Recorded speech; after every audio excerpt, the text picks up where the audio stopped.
غزہ میں اسرائیل کی جارحیت برقرار ہے۔ دوسری جانب 72 گھنٹے گزرنے کے بعد بھی حماس نے تاحال غزہ میں جنگ کے خاتمے کے امریکی منصوبے پر کوئی باضابطہ جواب نہیں دیا ہے، مگر امریکی صدر ٹرمپ کی جانب سے اچانک یہ منصوبہ کیسے منظر عام پر آیا ہے اور وہ کون سی وجہ تھی جس نے ٹرمپ کو غزہ میں امن قائم کرنے کے لیے اسرائیل پر دباؤ ڈالنے پر کیا، اس حوالے سے اہم تفصیلات سامنے آ گئی ہیں۔ اس حوالے سے امریکی نیوز ویب سائٹ ایکزیوس کی رپورٹ کے مطابق صدر ٹرمپ نے پیر کو غزہ کی جنگ ختم کرنے کے لیے جو منصوبہ پیش کیا، اس کے بیج 3 ہفتے پہلے بوئے گئے تھے، جب اسرائیل نے قطر پر بمباری کی تھی اور حماس کے رہنماؤں کو قتل کرنے کی ناکام کوشش کی تھی۔ اہم بات یہ ہے کہ اس اسرائیلی حملے نے عرب رہنماؤں کو نیتن یاہو کے خلاف متحد کر دیا اور اس سے خود اسرائیل کے اندر باقی ارغمالیوں کی رہائی اور جنگ ختم کرنے کے مطالبات تیز ہو گئے۔ 4 باخبر ذرائع کے مطابق شروع میں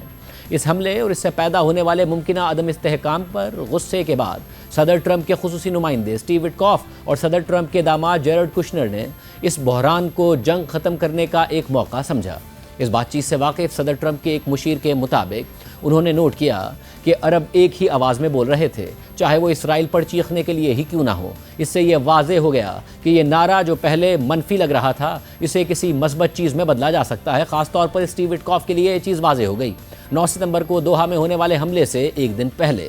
اسٹیو وٹکاف اور جیرڈ کشنر نے میامی میں نیتن یاہو کے قریبی ساتھی رون ڈرمر سے ملاقات کی تاکہ غزہ امن عمل اور آگے کے منصوبے پر بات کر سکیں۔ ذرائع کے مطابق جب انہیں دوحہ میں اسرائیلی حملے کے بارے میں پتہ چلا تو وہ شدید غصے میں تھے اور انہیں لگا کہ رون ڈرمر نے انہیں دھوکہ دیا ہے۔ بعد میں رون ڈرمر نے دعویٰ کیا کہ انہیں اس حملے کے منصوبے کے بارے میں بعد میں علم ہوا تھا۔ قطری اس سے بھی زیادہ ناراض تھے۔ انہوں نے فوراً اسرائیل اور حماس کے درمیان ثالثی کی کوششیں معطل کر دیں اور خطے اور دنیا بھر میں اسرائیل کے خلاف مہم چلانا شروع کر دی۔ اس کے چند دن بعد اسٹیو وٹکاف نے رون ڈرمر سے کہا کہ حالات کو مزید بگڑنے سے بچانے کا سب سے بہتر طریقہ یہ ہوگا کہ قطر سے معافی مانگی جائے اور غزہ میں امن کی طرف بڑھنے کی خواہش دکھائی جائے۔ ذرائع کے مطابق رون ڈرمر اس تجویز کے حامی نہیں تھے اور پھر صدر ٹرمپ کی منظوری ملنے کے بعد اسٹیو وٹکاف اور جیرڈ کشنر نے قطر کے بحران کو ختم کرنے کا منصوبہ بنانا شروع کر دیا اور اس منصوبے کو غزہ کی جنگ ختم کرنے کے ایک بڑے معاہدے میں بدلنے کی کوشش کی۔ انہوں نے امریکہ کی موجودہ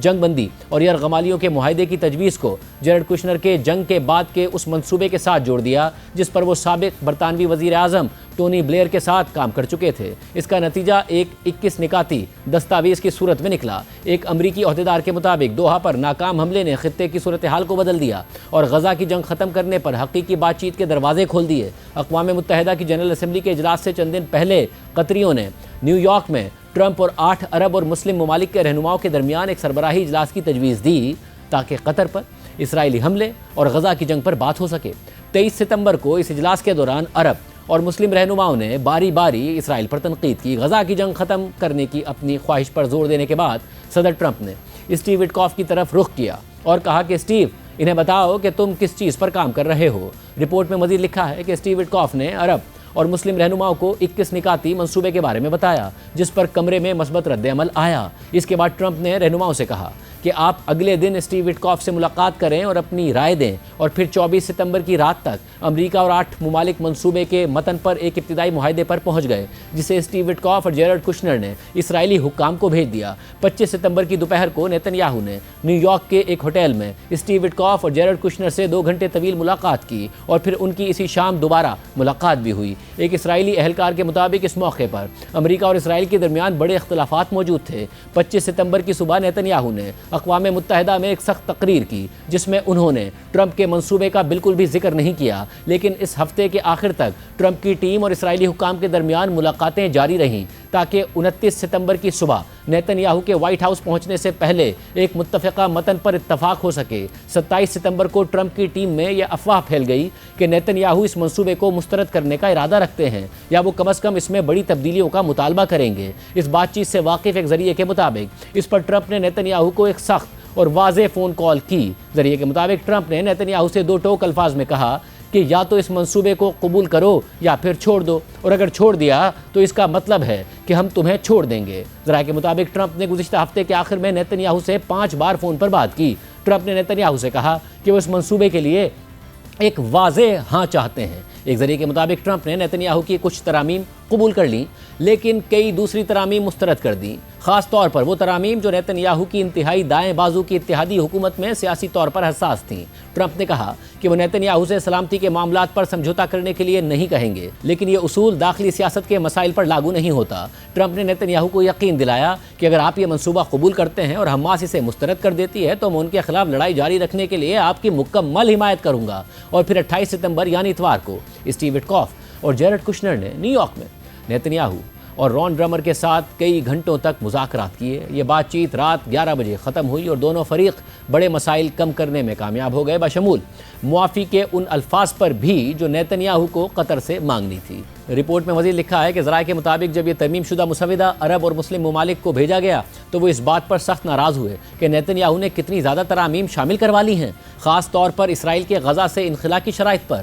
ایک اسرائیلی اہلکار کے مطابق نیتن یاہو نے ہفتے کے آخر میں ٹرمپ کو فون پر بتایا کہ اسرائیل بس ایسے ہی انخلا نہیں کرے گا اور حماس کو دوبارہ منظم ہونے نہیں دے گا۔ ٹرمپ اس بات سے متفق تھے۔ عرب ممالک نے بھی مسودے میں تبدیلیوں کے لیے زور دیا تھا، لیکن ان کی کئی تجاویز شامل ہی نہیں کی گئیں۔ اعتراضات اتنے شدید تھے کہ قطریوں نے ٹرمپ کی ٹیم کو مشورہ دیا کہ پیر کو تفصیلی منصوبہ جاری نہ کریں، لیکن اس کے باوجود ٹرمپ نے منصوبہ جاری کر دیا۔ صدر ٹرمپ نے منگل کو کہا کہ وہ اگلے 3 یا 4 دنوں میں حماس کے جواب کی توقع کرتے ہیں۔ اس ساری صورتحال میں کچھ تحفظات کے ساتھ امریکی اور اسرائیلی حکام کو مثبت جواب کی امید ہے۔ ایک ذریعے نے مزید بتایا کہ منگل کو عرب حکام نے ٹرمپ کی ٹیم کو صورتحال کی رپورٹس دیں اور اشارہ دیا کہ حماس کی طرف سے مثبت پیش رفت ہو رہی ہے۔ اگرچہ عرب حکام نے ٹرمپ کے اعلان کا خیر مقدم کرتے ہوئے ایک مشترکہ بیان جاری کیا، لیکن انہوں نے واضح کیا ہے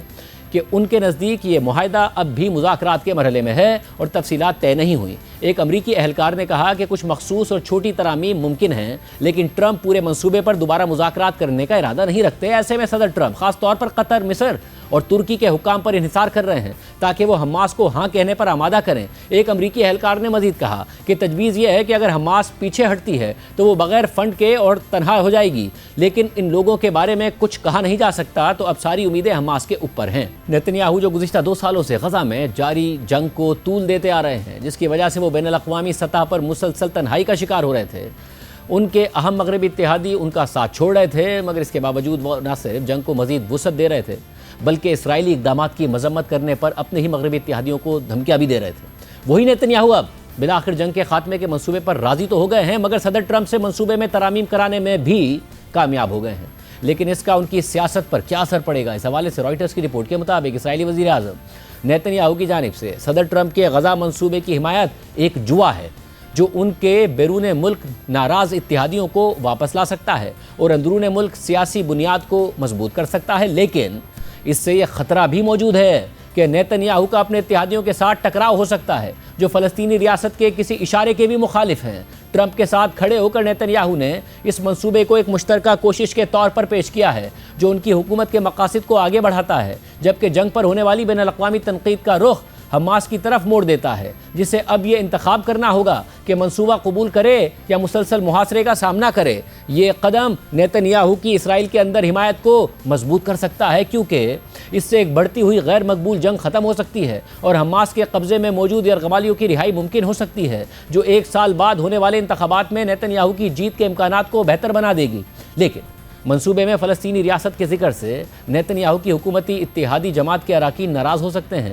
یہ اسرائیل کی تاریخ کی سب سے زیادہ دائیں بازو کی حکومت ہے، جہاں انتہا پسند قوم پرست اتحادی بن گویر اور بیزلیل سموٹرچ کو غیر معمولی اثر و رسوخ حاصل ہے۔ نیتن یاہو کے ایک سابق مشیر نے اس معاہدے کو یہ کہتے ہوئے نیتن یاہو کے لیے ون ون قرار دیا کہ اس سے تمام دباؤ حماس پر منتقل ہو جاتا ہے، جبکہ اسرائیل پر ہونے والے بین الاقوامی جانچ پڑتال کم ہو جاتی ہے اور حکومتی اتحاد کے ناقدین کے پاس کوئی دوسرا راستہ نہیں بچتا۔ نیتن یاہو کے سابق مشیر نے مزید بتایا کہ نیتن یاہو کے لیے یہ شطرنج کی بازی ختم کرنے کے مترادف ہے۔ یہ ایک بہت مضبوط قدم ہے جو نیتن یاہو کو اگلے انتخابات میں اس پوزیشن میں لا سکتا ہے کہ یرغمالی رہا ہو چکے ہوں اور اسرائیل کے عرب اور مسلم ممالک کے ساتھ تعلقات بڑھانے کے عمل کو دوبارہ زندہ کیا جا سکتا ہے جو غزہ کی جنگ سے متاثر ہوئے تھے۔ رپورٹ میں مزید لکھا ہے کہ ٹرمپ کی تجویز جس کی عرب اور مسلم دنیا کے رہنماؤں نے حمایت کی تھی، وہ قلیل مدت میں اسرائیل سے زیادہ کچھ نہیں مانگتی۔ اس کے برعکس یہ تمام دباؤ حماس پر ڈال دیتی ہے، اس سے مطالبہ کرتی ہے کہ وہ باقی تمام یرغمالیوں کو رہا کرے اور اپنے ہتھیار ڈال دے تاکہ اسرائیل کے غزہ پر محاصرے کے خاتمے کی شرط پوری ہو سکے۔ فی الحال